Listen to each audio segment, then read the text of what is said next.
It's an absolutely gorgeous autumn day here in Amsterdam, but unfortunately, it's also my last day here in the city.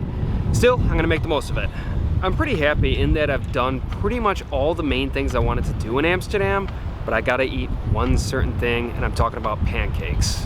One goes to New York to eat pizza, bagels, Philly for cheesesteaks, Chicago for deep dish. Amsterdam, it's pancakes. Well, that's one of the must-tries in Amsterdam. There are certainly other things like the herring, and I've enjoyed that, stroopwafels, bitterballen, croquettes of various sorts, but pancakes have eluded me, and it's time to change that.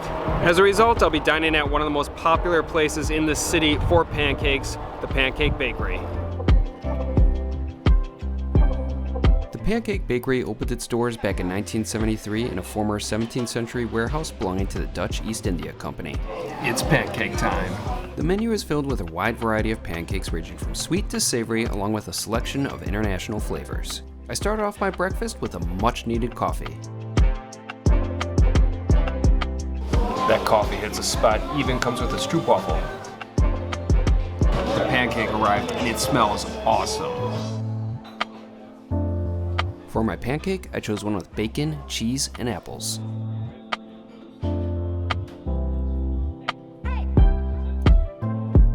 It's really good. You got the sweetness from the apples, but also the savoriness from the bacon. Great contrast. Really enjoying this.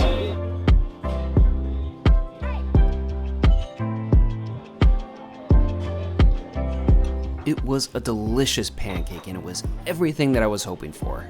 The Pancake Bakery may be a crowded spot with a lot of tourists, but they serve some damn fine pancakes.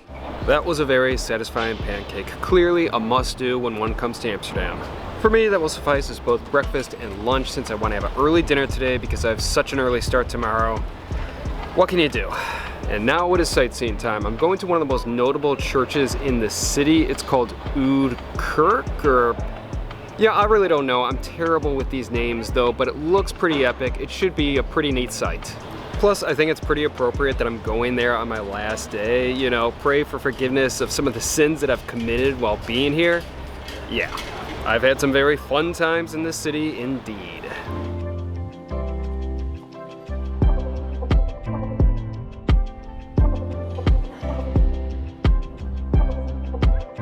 Oude Kerk translates to the Old Church, and it is indeed very old. In fact, it's the oldest building in Amsterdam. It was in 1306 that the church was consecrated, but since then it has gone through a number of renovations and expansions. Today it houses rotating exhibitions of contemporary art, but unfortunately nothing was on display during my visit. So I got some good news and some bad news. The good news was that the admission for the church was free. The bad news is that only a small section was available for viewing. This is because the church is in the midst of preparing a brand new exhibition. Still, what I saw was pretty impressive. It's a really big church, really old looking. It looked really impressive. It's definitely a spot I'm gonna have to come back to the next time I'm in Amsterdam. I do have a backup church. It's one located in Dam Square. I forgot the name of it. Hopefully I'll have better luck with this one. I purchased a ticket to Nieuwe Kerk, which translates to New Church, but it isn't new at all, as the building was consecrated in 1409. It was constructed as a result of Oude Kerk being unable to accommodate the growing population of Amsterdam. The building is no longer used for church services, but instead serves mostly as an exhibition space. Nevertheless, I was in awe of the structure itself with its high ceilings, long windows, and its majestic looking organ. This organ is just massive. It is so epic. And these carvings down at the base are just so intricate and beautiful. It's so spectacular. On display was an exhibit focused on Queen Juliana of the Netherlands, who was a much-loved monarch in the country. I knew next to nothing about Queen Juliana, or the Dutch monarchy for that matter, but I certainly learned a great deal from the Nieuwe Kerk showcase. For what it was very well done.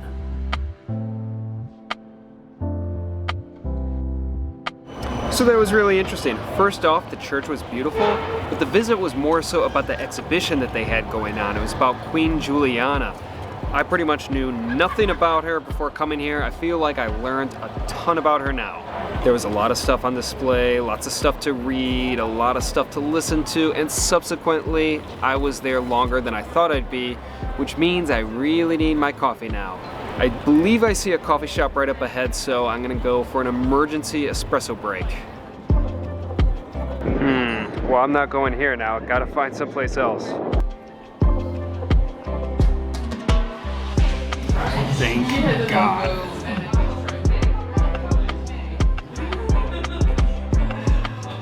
Well, that espresso was just what I needed. Now, gonna check out another place for drinking. This one is a cocktail bar. It sounds pretty cool. I believe it's called Dutch Courage. Let's go to the bar. Dutch Courage is a cocktail bar that specializes in the Dutch spirit, Genever. Their menu is physically massive. Opening it up and spreading it out, it took up the length of 2 seats at the bar. Since my experience consuming Genever was limited, I thought it best to try one of their tasting flights, so I went with the Oude Genever flight. While oud may mean old in Dutch, it doesn't necessarily mean the spirit has to be aged, rather these Genevers are more traditional in style. Genever is a blend of 2 or more distillates, with one being a whiskey-like triple distillate consisting of wheat, rye, and corn, while the other is a juniper-infused distillate. In essence, Genever is sort of a combination of whiskey and gin. I absolutely loved the taste of all 3 of the samples. I was really surprised with the number of commonalities these Genevers shared with whiskey, which is my favorite spirit. But at the same time, the inclusion of various aromatic botanicals lent unique and pleasant flavors. I also have to say that the service in the bar was phenomenal. My bartender really knew her stuff and was a great help to me as I learned about Genever. Also, while drinking, I had the pleasure of consuming a very nice snack mix. It was not only tasty but necessary, as I planned on having another beverage. Since I was in a bar called Dutch Courage, I had to go with their namesake drink, the Dutch Courage cocktail. Like many of the establishment's concoctions, this one was made with Genever. The drink was expertly crafted, delicious, and refreshing. It capped off a very pleasant visit to Dutch Courage, a bar that really pays tribute to Genever and Dutch liqueurs. Alright, so Dutch Courage is a phenomenal bar. That was a great introduction to Jenever. I've never really had it before. That was so good to try 3 different kinds. That tasting flight was a good choice. And that cocktail was so tasty. Oh, it went down so well. I would have had a 3rd drink, but the quality of this video would have deteriorated remarkably. I still feel pretty good. Anyways, I should do the responsible thing and get some food in me. I'm going to this Surinamese restaurant in a metro stop. It looks really interesting, and yeah, I really need some food now. Oh, someone's boat sank. That sucks.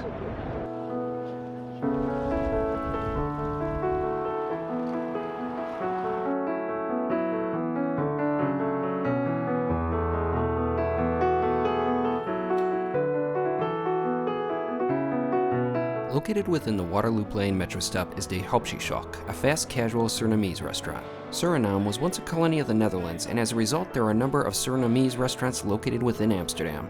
It was a bit intimidating when it came to my turn for ordering. The entire menu was written in Dutch, so I went with 2 of some of the only items that I knew what they were. I got a samosa and a chili kip roti roll. The samosa was solid and had a good crisp, but I really enjoyed the roti roll, which was filled with chicken and had a nice flavor. I also enjoyed adding some of the sauces and condiments that were provided to give my food an additional kick and sweetness. Overall, it was a nice dinner, but it was pretty loud in the restaurant as a result of fans gathering after a football match. Because of this, I just really wanted to get out of there. Plus, they didn't have a bathroom and I really had to go. That was some good food. I really enjoyed it. But right now, my main priority is to find a toilet somewhere. The other, I gotta get a stroopwafel.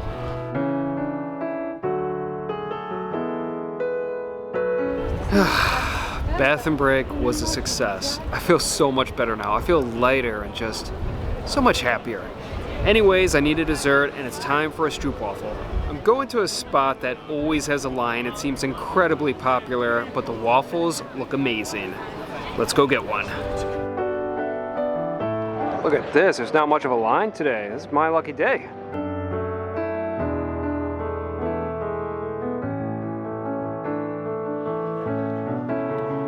This stroopwafel is really good. It makes such a difference when they're freshly made. I got a medium. This one's topped with speculoos cookies, and it's so good. I think it's easily the best stroopwafel I've ever had. It's such a great dessert. It would go so well with coffee though, but I've got an early start tomorrow. I cannot have any more caffeine, but yeah, this is a perfect ending to my trip in Amsterdam. That was incredibly satisfying. But that will do it for me here in Amsterdam. Now comes the part I hate. It's time to head back to my hotel, pack up, because I got an early start tomorrow before I head back to NYC. This trip has been spectacular. My 2 weeks in Amsterdam and the Netherlands were incredible. I ran a marathon, toured world-class museums, and saw some of the greatest artwork ever created. I went to multiple Michelin-starred restaurants and ate great food. I saw postcard-like landscapes in Zaanskans and mind-blowing architecture in Zaandam. The memories I created will last a lifetime. It was a nearly perfect trip.